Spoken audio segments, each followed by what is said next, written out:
છોટાઉદેપુર જિલ્લા સેવા સદન ખાતે જિલ્લા કલેક્ટરના અધ્યક્ષ સ્થાને જિલ્લા સંકલન અને ફરિયાદ સમિતિની બેઠક મળી હતી। છોટાઉદેપુર જિલ્લા સેવા સદન ખાતે મળેલી બેઠકમાં જિલ્લા પંચાયત પ્રમુખ મલકા પટેલ, સાંસદ જશુ રાઠવા, ધારાસભ્ય રાજેન્દ્રસિંહ રાઠવા અને અભયસિંહ તડવીની ઉપસ્થિતિમાં આરોગ્ય, શિક્ષણ, મનરેગા, ખાણ ખનીજ, આંગણવાડી, આયોજન કાર્યો, પ્રધાનમંત્રી આદર્શ ગામ યોજના, ગ્રામ પંચાયત દ્વારા વેરા વસૂલાત, ખેડૂત નોંધણી, પાણી વ્યવસ્થા વગેરે બાબતોને સ્પર્શતા પ્રશ્નોની રજૂઆત કરી હતી।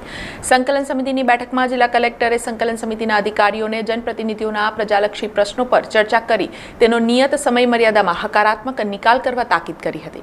સંકલન સમિતિની બેઠક સાથે પુરવઠા સલાહકાર સમિતિ, law and order, road safety, Bharat railway bridge અને ડાયવર્ઝન સમીક્ષા અંગે બેઠક મળી હતી। આ બેઠકમાં જિલ્લા વિકાસ અધિકારી સચિન કુમાર, પ્રાયોજનના અધિકારી કલ્પેશ કુમાર શર્મા, જિલ્લા પોલીસ અધિક્ષક ઇમ્તિયાઝ શેખ, નિવાસી અધિક કલેક્ટર શૈલેષ ગોકલાણી, પ્રાંત અધિકારી સહિતના અમલીકરણ અધિકારીઓ ઉપસ્થિત રહ્યા હતા। સમાચારોના સતત અપડેટ માટે TNN ન્યૂઝને YouTube પર સબસ્ક્રાઇબ કરી બેલ આઇકોન પ્રેસ કરો અને અમારી સાથે જોડાયેલા રહો Facebook, Instagram અને Twitter ઉપર।